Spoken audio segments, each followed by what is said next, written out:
નમસ્કાર, હું રત્ના વોરા. મારા યુટ્યુબ ચેનલ જાણવા જોગમાં આપ સૌનું ખૂબ ખૂબ સ્વાગત છે.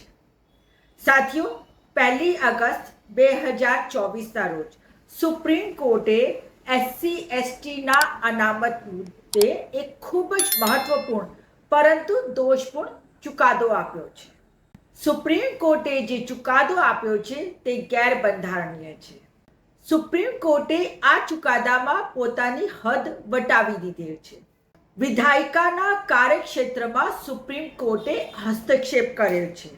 ભલે સુપ્રીમ કોર્ટે 565 પાનાનું આ ચુકાદો આપેલ છે, પરંતુ આ ચુકાદામાં ક્યાંય કોઈ આંકડા કે કોઈ સ્ટેટિસ્ટિક્સ કે કોઈ ડિટેલ રજૂ કરી નથી કે જેના આધારે તેઓ કહી શકે કે અનુસૂચિત જાતિની અમુક જાતિઓએ અનામતનું વધારે લાભ લઈ લીધું છે અને અમુક જાતિઓ પાછળ રહી ગઈ છે. સુપ્રીમ કોર્ટની જે મૂળ અરજી છે તેમાં ક્યાંય પણ ક્રીમી લેયર માટેની કોઈ માંગણી કરવામાં આવેલ નથી. છતાંય સુપ્રીમ કોર્ટે ક્રીમી લેયર વિશે પણ ચુકાદો આપી દીધેલ છે. સુપ્રીમ કોર્ટની મૂળ અરજીમાં શેડ્યુલ્ડ ટ્રાઇબ એટલે કે આદિવાસી માટે કોઈ માંગણી કરેલ નથી કે તેમના વિરુદ્ધ કોઈ માંગણી કરેલ નથી. છતાંય સુપ્રીમ કોર્ટે આદિવાસીઓને એટલે કે શેડ્યુલ્ડ ટ્રાઇબને પણ શેડ્યુલ્ડ કાસ્ટ સાથે ગણીને તેમના વિરુદ્ધમાં પણ ચુકાદો આપી દીધેલ છે. આદિવાસીઓને સાંભળ્યા નથી, તેમને બોલાવ્યા નથી કે તેમની કોઈ માંગણી કે વિરોધ નથી. એટલે કે સુપ્રીમ કોર્ટે જાતે જ પ્રિન્સિપલ ઓફ નેચરલ જસ્ટિસનું ઉલ્લંઘન કરેલ છે. સુપ્રીમ કોર્ટમાં ચુકાદો આપતા પહેલા સુપ્રીમ કોર્ટે SC/STને જે અનામત આપવામાં આવે છે તેના ઐતિહાસિક તેમજ સામાજિક તથ્યોને ચકાસ્યા વગર આર્થિક બાબતોને ધ્યાનમાં રાખીને દોષપૂર્ણ ચુકાદો આપી દીધેલ છે. હવે સાથીઓ, આ કેસની હું ભૂમિકા આપને બતાવવા માંગુ છું.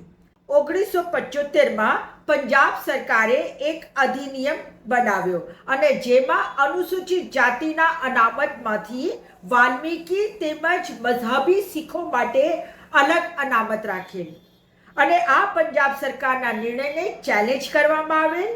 એક સમય દરમિયાન આંધ્રપ્રદેશમાંથી પણ આ જ મુદ્દે એક કેસ સુપ્રીમ કોર્ટ સુધી પહોંચેલ અને 2004માં EV ચિન્નાઈ વર્સિસ સ્ટેટ ઓફ આંધ્રપ્રદેશમાં સુપ્રીમ કોર્ટની 5 જજીસની ખંડપીઠે ચુકાદો આપેલ કે જે અનુસૂચિત જાતિ છે એ હોમોજીનિયસ છે, એટલે કે એક વર્ગ છે, એક સમુદાય છે, તેનામાં વર્ગીકરણ ના થઈ શકે, એટલે કે સબ ક્લાસિફિકેશન ના થઈ શકે.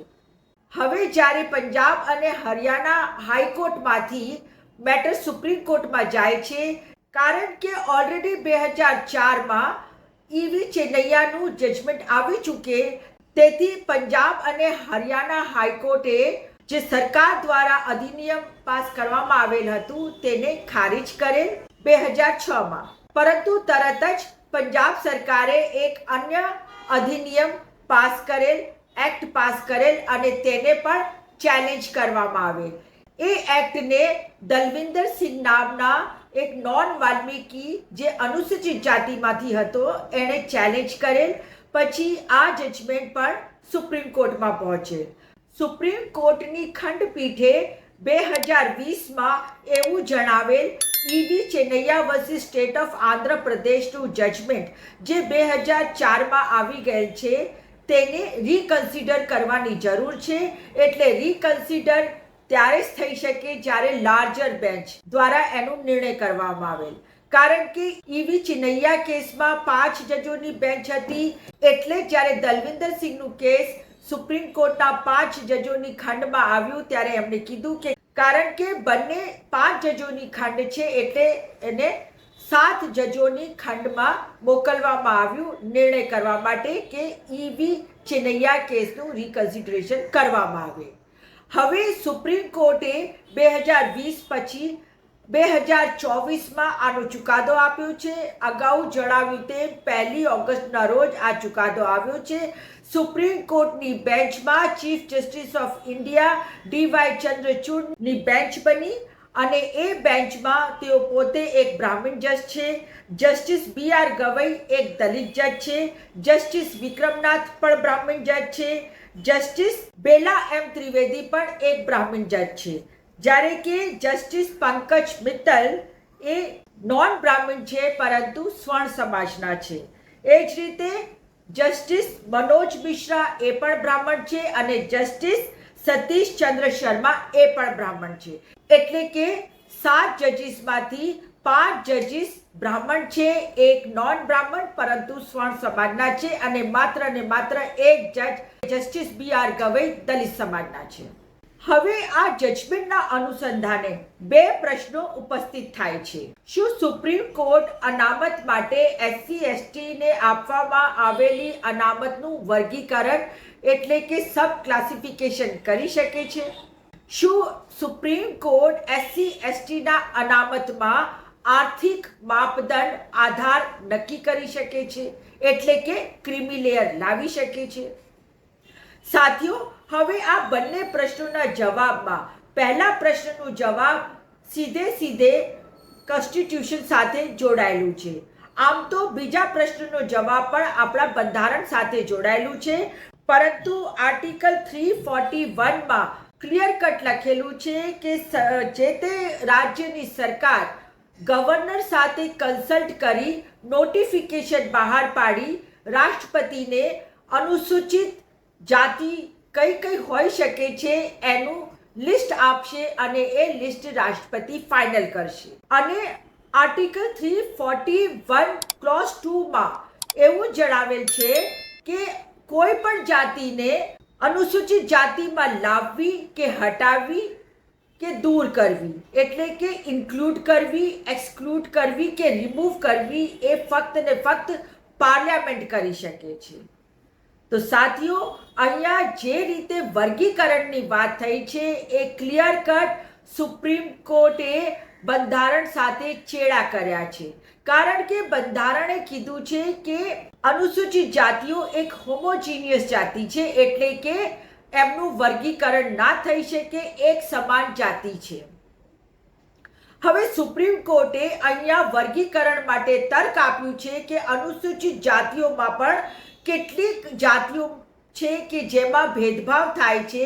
અનુસૂચિત જાતિઓમાં પણ આપસમાં એકબીજાની સાથે સંઘર્ષ થાય છે, ઘણી બધી વિસંગતાઓ છે. તેમે પોતે પણ એકબીજાની સાથે રોટી બેટીનું વ્યવહાર કરતા નથી, એટલા માટે એનું વર્ગીકરણ થઈ શકે છે. અને એટલે જ તેઓએ કીધું છે કે જે જાતિઓએ વધારે લાભ લઈ લીધો હોય એમને બાકાત રાખીને કાં તો બહાર રાખીને જે જાતિઓને લાભ નથી મળ્યો હવે તેમને વર્ગીકરણ કરીને રાજ્ય સરકાર એવી યાદી તૈયાર કરીને એમને અનામત આપી શકે છે અલગથી, પરંતુ અનામતમાંથી અનામત એટલે કે કોટામાંથી કોટા આપી શકે છે.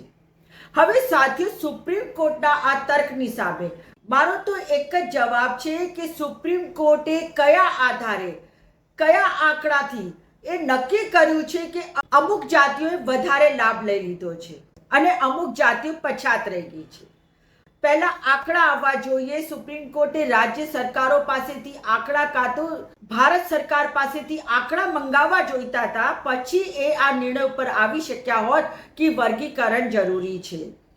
બીજું, જો સુપ્રીમ કોર્ટ એવું માનતી હોય કે અમુક જાતિઓને વધારે લાભ મળી ગયેલ છે અને બાકી જાતિઓ રહી ગઈ છે, તો એમાં સુપ્રીમ કોર્ટે સમજવું પડશે કે અનામતનો લાભ લેવા માટે પણ જે મિનિમમ ક્વોલિફિકેશન હોવી જોઈએ એટલે કે જે મિનિમમ યોગ્યતાનો આધાર હોવો જોઈએ એ તો તમામે તમામ જાતિઓને પૂરું કરવું જ પડે. આ તર્ક સામે સુપ્રીમ કોર્ટના જસ્ટિસ BR ગવઈએ એક દાખલો આપ્યો છે કે જનરલ કમ્પાર્ટમેન્ટમાં બહુ જ ભીડ હોય છે અને જનરલ કમ્પાર્ટમેન્ટમાં જે લોકો ઓલરેડી આવી ગયા છે એ લોકો બીજા જે આવવા માંગતા હોય છે એમને આવવા નથી દેતા, ઘૂસવા નથી દેતા અને જે જનરલ કમ્પાર્ટમેન્ટમાં લોકો છે એ એવા દલિતો છે કે જેઓએ ખૂબ લાભ લઈ લીધા છે. આ જસ્ટિસ BR ગવઈનો તર્ક છે. પરંતુ મારે તો એ કહેવું છે કે જનરલ કમ્પાર્ટમેન્ટમાં પણ પ્રવેશ કરવા માટે જે બહાર છે એને એટલી સક્ષમતા તો હોવી જોઈએ ને કે અંદર આવી શકે. અને જનરલ કમ્પાર્ટમેન્ટમાં બેઠેલા કયા દલિતે ના પાડી છે કે જે અતિ પછાત દલિત રહી ગયો છે તેને અનામત ના મળે? તેઓ તો કોઈ ના નથી પાડી. પરંતુ જે અતિ પછાત દલિત છે એને જનરલ કમ્પાર્ટમેન્ટમાં ચડવા માટે એટલી શક્તિ તો હોવી જોઈએ ને. જો કોઈક એક અપંગ છે, દિવ્યાંગ છે અને એ જનરલ કમ્પાર્ટમેન્ટની બહાર ઊભો રહે છે અને અંદર તો એ આવી જ નહીં શકે ને, કારણ કે એને એટલી શક્તિ જોઈએ અંદર આવવા માટે. તો કહેવાનો મતલબ, કોઈ વિદ્યાર્થીને કોલેજમાં એડમિશન લેવું છે તો પછી એ વિદ્યાર્થીને 12મું ધોરણ તો પાસ કરવું જ પડશે ને. 12મું ધોરણ પાસ કરશે ત્યારે જ તો એને કોલેજમાં એડમિશન મળશે. એવી જ રીતે જો કોઈ કેન્ડિડેટને સરકારી નોકરી કરવી છે અને એમાં આવવું છે તો કમસે કમ એને ગ્રેજ્યુએટ તો થવું જ પડશે ને. ગ્રેજ્યુએટ થવા સિવાય એ સરકારી નોકરી કેવી રીતે લઈ શકશે? કહેવાનું તાત્પર્ય એ જ છે કે જે દલિત સમાજમાંથી અતિ દલિત કે અતિ પછાત રહી ગયા છે તેમને ઉપર લાવવા માટે રાજ્ય સરકારોએ અને કેન્દ્ર સરકારોએ અલગ જોગવાઈ કરવી પડે. તેમના માટે સારા સ્કૂલ કોલેજો ખોલવા પડે, તેમને સ્કોલરશિપ આપવી પડે, તેમને સારા હોસ્ટેલ્સમાં મૂકવા પડે, તેમના માટે સારા કોચિંગ સેન્ટર્સ તૈયાર કરવા પડે, તેમને અપલિફ્ટ કરવા પડે. અને એ કામ સુપ્રીમ કોર્ટનું નથી, પરંતુ રાજ્ય સરકાર અને કેન્દ્ર સરકારોનું છે. તેમના માટે અલગ બજેટની જોગવાઈ કરવી પડે. જો તેઓ પછી સક્ષમ થશે ત્યારે જ તો તેમને અનામતનો લાભ મળશે. બીજી બાજુ સુપ્રીમ કોર્ટ કહે છે કે દલિતોમાંથી જે આગળ પડતા દલિતો છે તે લોકોને બધા લાભ મળી ગયા છે. જો બધા લાભ મળી ગયા છે તો પછી આજ દિન સુધી બેકલોગ કેમ નથી ભરાતું? નોટ સુટેબલ ફાઉન્ડ કરીને એ જગ્યાઓ કેમ ખાલી મૂકી દેવામાં આવે છે? અને જો વર્ગીકરણ થશે તો પછી ધારો કે 10 સીટ છે, 10 સીટમાં 4 સીટો વાલ્મીકી સમાજ કે અન્ય કોઈ અતિ પછાત સમાજ માટે રિઝર્વ કરી દીધી, તો એ 4 લોકો તો નોટ ફાઉન્ડ સુટેબલ તરીકે આવી નહીં શકે, કારણ કે એ લોકો એટલા સક્ષમ જ નથી થયા. તો પછી એ સીટ તો પછી ફ્રીઝ કરી દેવામાં આવશે અને ત્યારબાદ એ સીટ જનરલમાં કન્વર્ટ કરી દેવામાં આવશે. ટૂંકમાં આ એક ષડયંત્ર છે અનુસૂચિત જાતિ માટેનું. જે અનામત અપાયેલું છે એને ઇનડાયરેક્ટલી, અપ્રત્યક્ષ રીતે ખતમ કરવાનું. અને આ જ વિચારધારા RSSની છે અને આ જ વિચારધારા ભારતીય જનતા પાર્ટીની છે. તેઓ પોતે સંવિધાન બદલીને આરક્ષણ નાબૂદ નથી કરી શકતા, એટલા માટે એમણે પાછલા બારણેથી સુપ્રીમ કોર્ટના મારફતે અનામતને નાબૂદ કરવાની એક રસ્તો કાઢી દીધેલ છે. હવે સાથીઓ, બીજો પ્રશ્ન ક્રીમી લેયરનો આવે છે. તો ક્રીમી લેયરનું પ્રથમ તો આ કેસમાં કોઈ માંગણી જ નહોતી, છતાંય સુપ્રીમ કોર્ટે અતિ ઉત્સાહી થઈને ક્રીમી લેયરની જોગવાઈઓ માટેનું પણ એક પ્રાવધાન મૂકી દીધું છે. તો આના માટે મારે એ જ કહેવું છે કે કોઈ પણ દલિત સમાજનો વ્યક્તિ, ભલે તે આર્થિક રીતે કેટલો પણ મજબૂત, સુખી, સંપન્ન, સમૃદ્ધ થઈ જાય, પરંતુ છતાંય તેને સ્વર્ણ સમાજવાળા સ્વીકારતા નથી.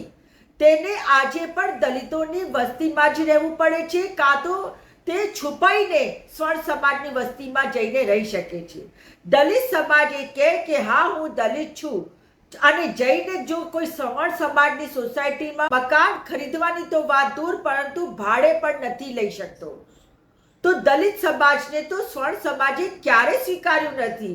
એટલે ક્રીમી લેયરનો તો પ્રશ્ન જ નથી. અને જ્યારે અનામતની જોગવાઈ કરવામાં આવેલ બંધારણમાં ત્યારે પણ આર્થિક આધારને ક્યાંય નક્કી કરવામાં આવેલ ન હતું.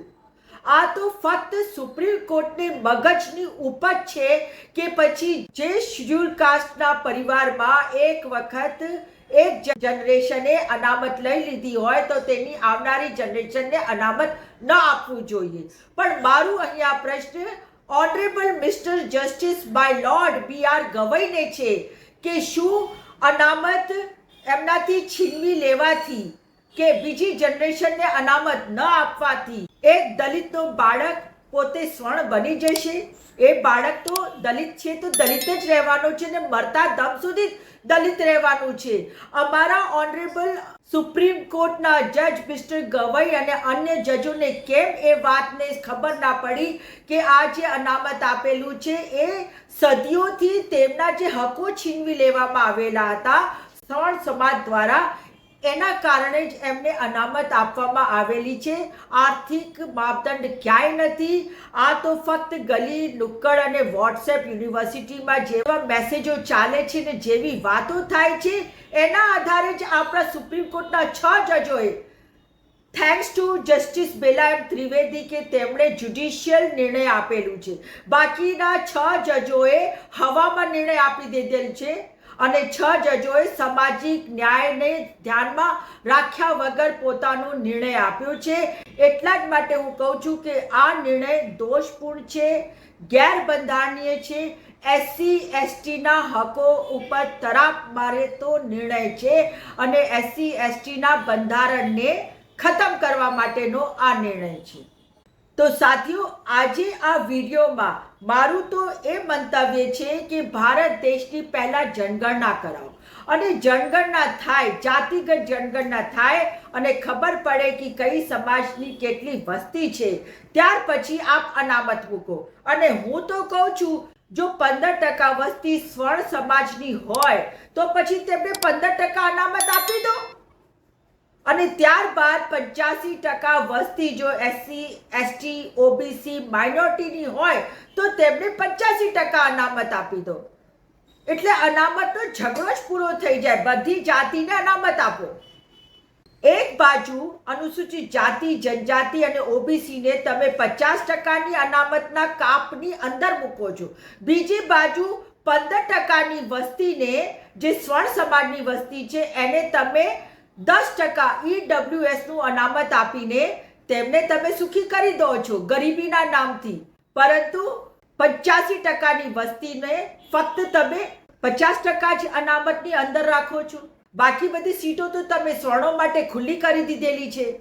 કારણ કે વિથ ડ્યુ રિસ્પેક્ટ મારે આજે કહેવું પડે છે કે અનુસૂચિત જાતિ, જનજાતિ અને અનામત વિશેના જેટલા પણ ચુકાદાઓ 1951ના ચંપકમ દોરઈ રાજનથી લઈને આજ દિન સુધીના ચુકાદા આવ્યા છે, તે ચુકાદાઓ પ્રત્યક્ષ અપ્રત્યક્ષ રીતે અનામત વિરોધી ચુકાદાઓ આવેલા છે. અને એનું ફરી કહું છું, વિથ ડ્યુ રિસ્પેક્ટ મારે કહેવું પડે છે કે જે ચુકાદાઓ આપનારા માય લોર્ડ જજીસ છે તે લોકોની પોતે એક માનસિકતાથી ગ્રસિત છે. સ્વર્ણ સમાજની માનસિકતા મનુવાદી માનસિકતાથી ગ્રસિત છે. એટલા જ માટે આજ દિન સુધી જે ચુકાદાઓ આવે છે તે અનુસૂચિત જાતિ અને જનજાતિ અને આરક્ષણના વિરોધમાં જ આવે છે. તો સાથીઓ, મારું આ વિડીયો હું અહીંયા સમાપ્ત કરું છું. જો આપને આ મારી વિચારધારા સાથે સહમત હોવ તો આપ કમેન્ટમાં જરૂર લખશો અને પોતાના વિચાર વ્યક્ત કરશો.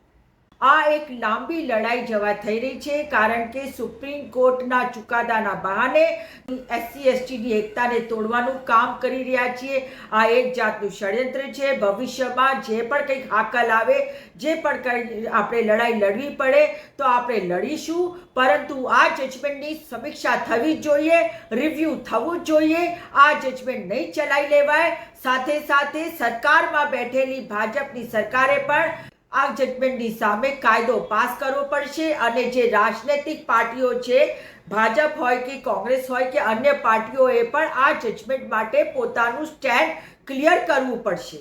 તો સાથીઓ, હું મારો વિડીયો અહીંયા સમાપ્ત કરું છું. જો આપને આ મારો વિડીયો પસંદ આવ્યો હોય તો મારા વિડીયોને અને મારા YouTube ચેનલ જાણવા જોગને સબસ્ક્રાઇબ કરશો, વધારે ને વધારે લાઈક અને શેર કરશો. આ સાથે જ આપ મને ઇન્સ્ટા, ફેસબુક અને એક્સ ઉપર પણ ફોલો કરશો. ફરી મળીશ એક નવા વિચાર, એક નવી વાત સાથે. નમસ્કાર.